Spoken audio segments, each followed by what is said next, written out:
You unlock this door with the key of imagination. Beyond it is another dimension. A dimension of sound. A dimension of sight. A dimension of mind. You're moving into a land of both shadow and substance, of things and ideas. You've just crossed over into the Twilight Zone. Hello everyone and welcome to the Twilight Zone podcast.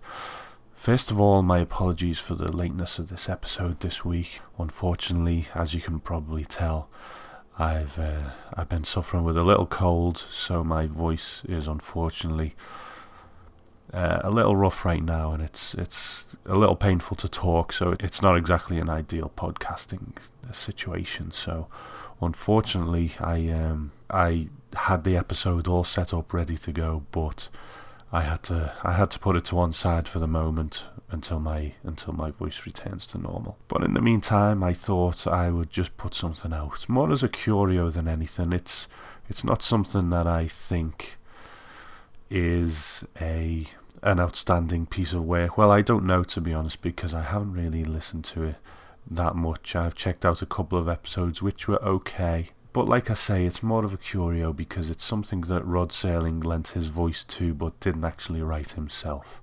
I mean, I've heard that he was going to write some episodes, but whether that actually came to pass, I don't know.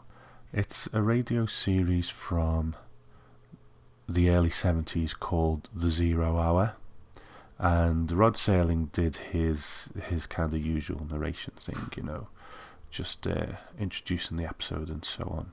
So what I thought I'd do, 'cause it is like a little curio, and I probably will check out more episodes to see whether it's actually worth spending any time on in the future. But today what I'm going to do is I'm going to put an episode of that old radio show into the podcast called Death is the Puppeteer. Like I say, I don't put this out as any kind of endorsement or a guarantee of quality. I need to explore it further myself, but I just thought I'd put it out there to at least put something out this week and not kind of lose the momentum with the project. So here it is, submitted for your approval, The 0 Hour.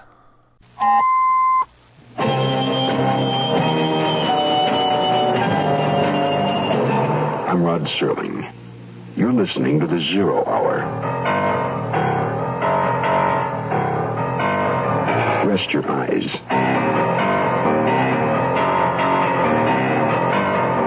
Exercise your imagination.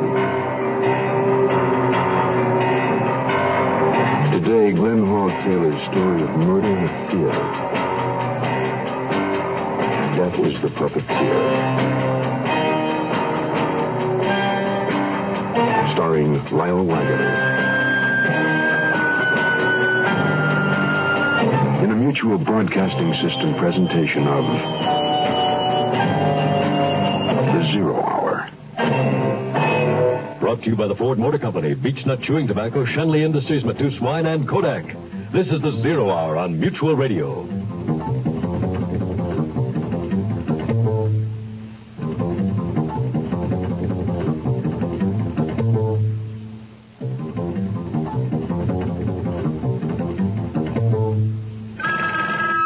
Hello, Mr. Know-It-All here, the man who knows everything about everything. What baseball record does Greg Bruno hold? An original copy of Take Me Out to the Ball Game. Hello, Mr. Know-It-All. Who made up Abraham Lincoln's cabinet? Carl Schwab in Walnut. Hello, Mr. Know-It-All. Can you tell me where the Great Plains are located? At the great airports, of course. Hello, Mr. Know-It-All. What compact car offers two gas-stingy engines, a six-cylinder, and the smallest displacement V8 made by a major American manufacturer? Well, that's the, That's Ford Maverick, Mr. Know-It-All. Oh, I didn't know that. And did you know that the five-passenger Maverick has more rear seat legroom than either Nova or Valiant? I didn't know that either. Well, now that you know, stop in at your local Ford dealer. Over the last 5 years, Ford dealers have sold more small cars with wheelbases of less than 112 inches, than any other single group of dealers in America. Come see your local Ford dealer. He's small car headquarters. Hello, this is the new Mr. Know-It-All. Since the time of the ancient Greek theater with its processions and its choruses, man has been fascinated with seeing and hearing his dreams, his frustrations, and his revels reenacted upon the stage. In the theater, we may laugh at high comedy or tremble at stark tragedy. And when tragedy strikes where there is comedy, it is most telling. As in the story you're about to hear. But our drama occurs not on stage, but backstage. In a theater where a revival of vaudeville is being held. May Granby of the comedy team of Granby and Granby emerges from a dressing room, descends a spiral iron staircase, and crosses to the stage door. Hey, where you going, May? Out. But you're on in 15 minutes. Not me. Let me out of here. Hey, wait a minute. Cool it.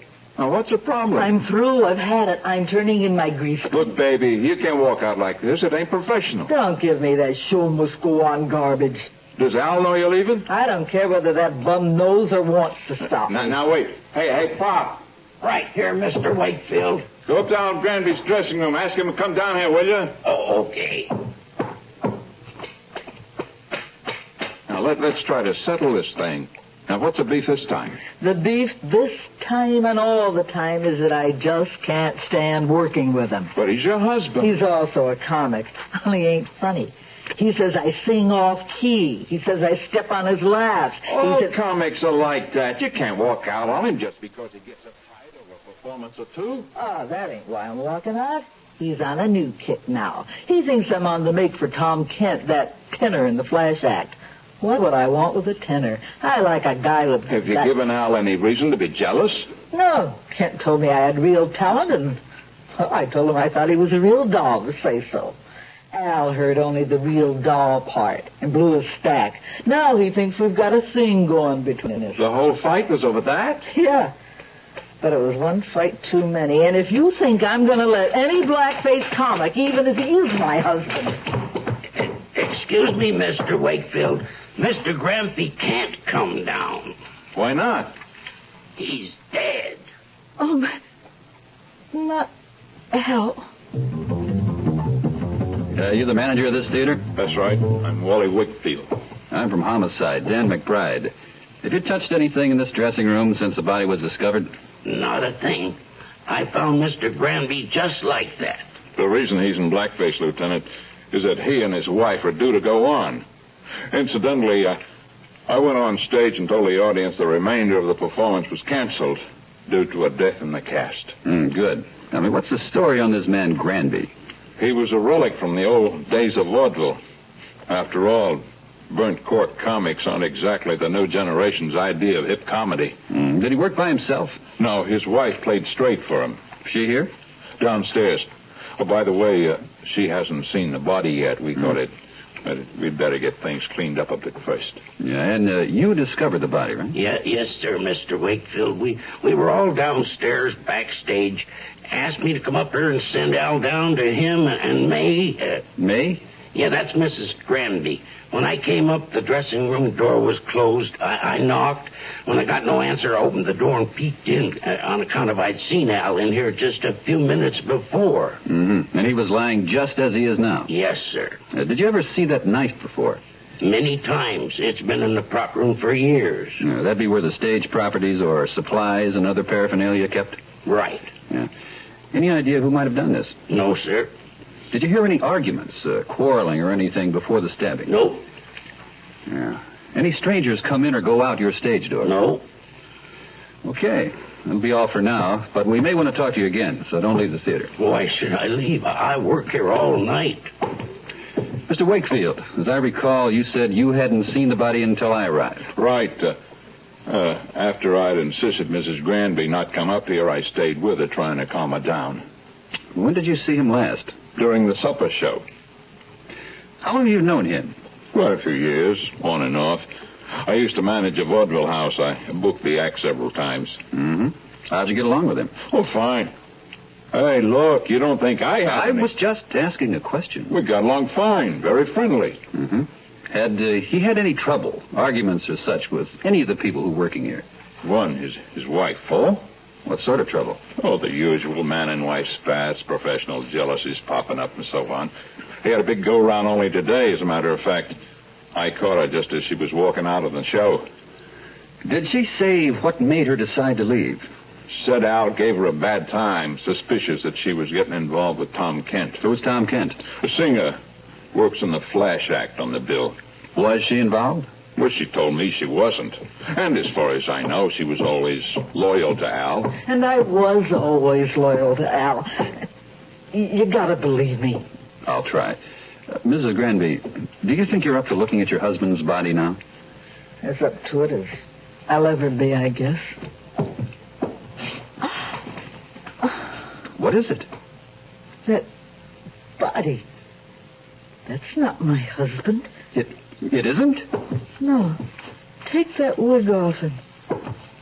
A wig, huh? Mm-hmm. There we are. You see? That guy's got blonde hair. That's Tom Kent.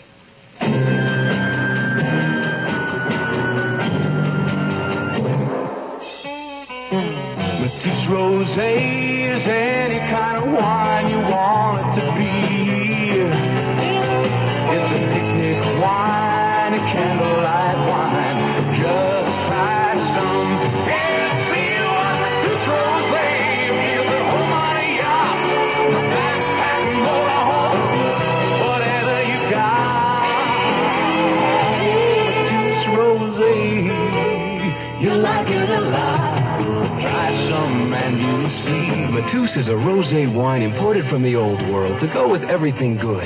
It has a light, easy-to-like taste, so it makes good food even better. Good people, friendlier. And good times, well, just try some and see. Try some and you'll see. Imported by Dreyfus Ashby and Company, New York, New York. To be any kind of wine you want it to be.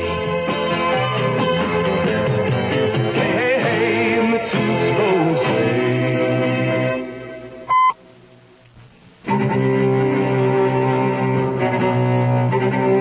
Bob, are you sure Granby didn't leave the theater? Sure as I'm standing here. Not by the stage door, anyway. You get anything from the other ushers or doormen, Mr. Wakefield? Checked them all. None of them saw Al Granby leave by any of the exits.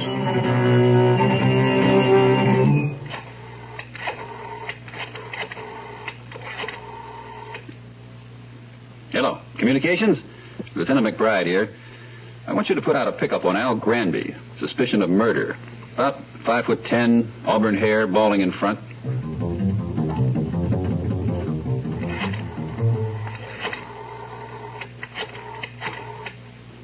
Now, give me the lavatory, please. This is Lieutenant McBride. I need a labman over here at the Henry Irving Theater. Yeah. And have him bring a photographer along, too. Get him over here on the double.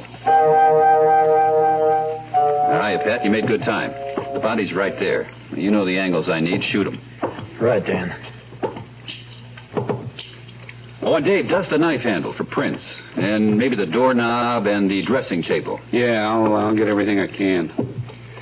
While I was waiting for you guys, I figured out something. I think the blackface makeup and the wig and the dressing gown were put on this man after he was killed. Take a look at the hole in the fabric, right around the knife. Yeah, you're right. And the knife didn't make that hole. It was cut or torn so the dressing gown could be slipped over the knife handle. Right. And I think he died immediately. There's only one blotch of blood here. Obviously, he didn't move around after the stabbing. Now then, come over here to the other side of the room. Now, this is a puzzler. There's bloodstains on the floor and on the windowsill. I'd say this is how Granby got out. He was bleeding, too. Well, then he must have been wounded while attacking the dead man. Not likely. The dead man was stabbed from behind, and there's no sign of a struggle. Yeah, well, I suppose it could be that... Well, what was that? Well, it sounds like the old doorman. Come on. Now, watch it, Dave. These stairs are tricky, and the whole stage is dark. Oh, here, I got my flashlight. Oh, yeah, that's better. Help someone. It is the doorman. I can't see you, Pop. Are you okay? Dave, shine your light over there towards the stage door. Hey, look. There he is, stretched out on the floor. Take it easy, old-timer. Don't move. Now, tell me what happened.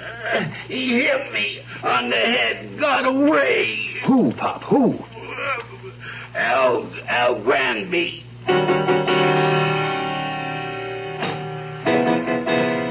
Who's there? It's me, McBride. Oh. the idea of sneaking out here to the box office? I gave explicit orders no one was to leave the green room. Well, I had business to attend to. We canceled a show tonight. That means a lot of refunds. I wanted to go over the receipts. Why didn't you ask permission? Well, I did. The cop you stationed at the green room said it's okay. You should have asked my permission. I'm sorry. How'd you get out here? Through the stage door? No, I came out one of the fire exits side of the theater. Were the lights on backstage when you left? Yeah? Why? We found the lights turned out, and Pop was slugged. Whoever clobbered him must have gotten out the stage door into the alley. You were seen in the alley. The fire exit's open on the alley. I never touched the old boy. Look, if I was planning to take it on the lam, I wouldn't be here now, would I? You might be. You could be out here emptying the till while looking for a chance to split. Oh, you could get laughs on that routine. Okay, I'll give you a straight line. What about the fight you had with the tenor, Tom Kent, the dead man? Who told you that? One of the stagehands. Now, come on. Lock up your cash and get back to the green room.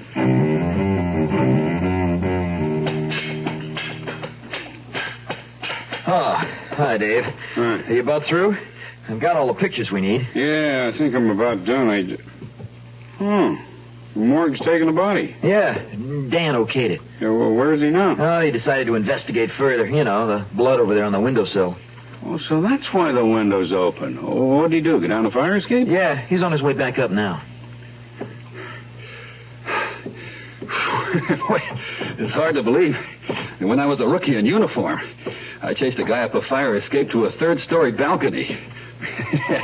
That was before I developed a balcony of my own. Well, at least the climb down and back was worth it. Even if I did get half the dust on the fire escape all over my nice new double knit. Here, let me help you brush it off. Oh, no, thanks. I can manage. By the way, I've concluded that Al Granby didn't slug the old doorman. So what now? I'm releasing all the suspects. Hey, you found the murderer? Not yet, but I have a hunch who it is. Let's go downstairs.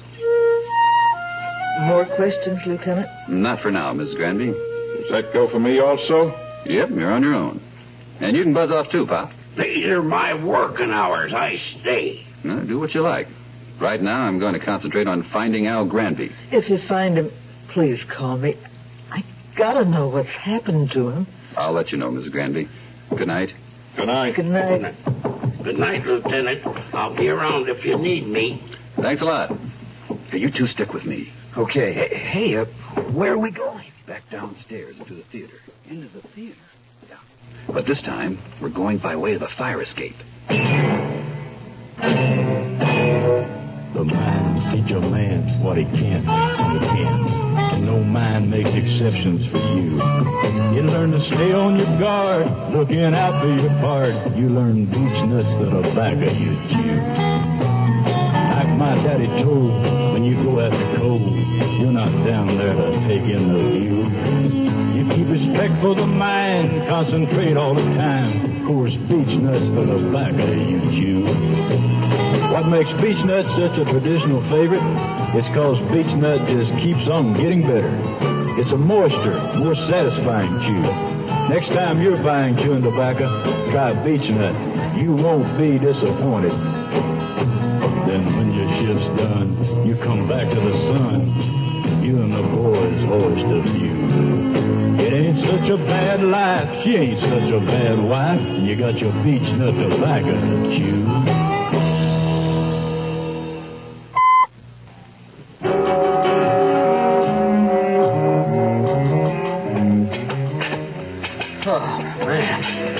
How high 2 stories seems when you're outside a building. Don't worry. If you fall, it's not any higher outside than it is inside. Hey, hold it a minute.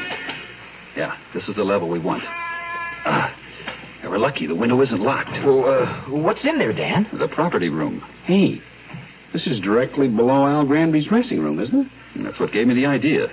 Now then, when I open the window, everybody climb in.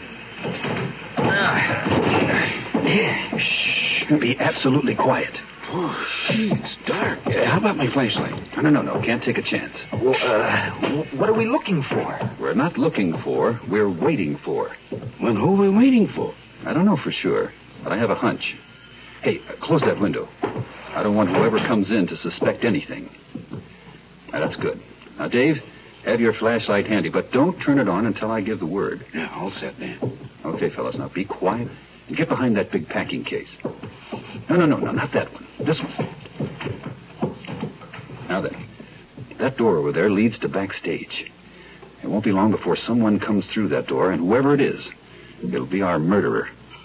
Shh. Shh. Someone's coming.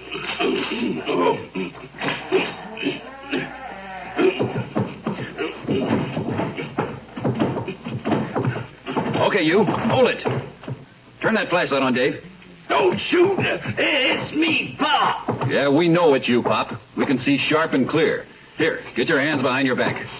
You have to do that. I'm afraid so. After what you've done, I don't want you to get your hands on me. How do you know, Lieutenant? A stagehand told me you used to perform in musical comedy. He said that sometimes, when you were singing as you worked around here, Tom Kent, whose voice was young and still in good form, made fun of you. Well, he didn't have to needle me about sounding like a fraud or an old crow. He never sang opposite Fritzy Sheff or Blanche Ray, or I couldn't take it any longer. I had to wipe that sneer off his face. You better not talk until you get a lawyer, Pop. I know all that stuff about my rights. I don't want a lawyer. And I killed Al Granby, too. Hey, what? Dave. Because he saw you kill Tom Kent, right? Right. He was a witness. I had to kill him. Yeah, that's why he couldn't have slugged you backstage. He was already dead. And you were the only one with a key to the master light switch box. You switched off the house lights and faked being slugged. Yeah, but why did you blacken Kent's face? Why that afro wig? And why wrap him in Granby's dressing gown? It was stupid, I guess, but I figured it would confuse the police long enough for me to take care of Al and get out of town. It was all for nothing, wasn't it, Lieutenant? I'm afraid it was, Pop. And if you'd been thinking straight, you should have known that at your age you couldn't have carried off a packing case with a man's body in it. Was that man to drag out of the prop room? He'd never have made it. Haven't you noticed? He didn't make it.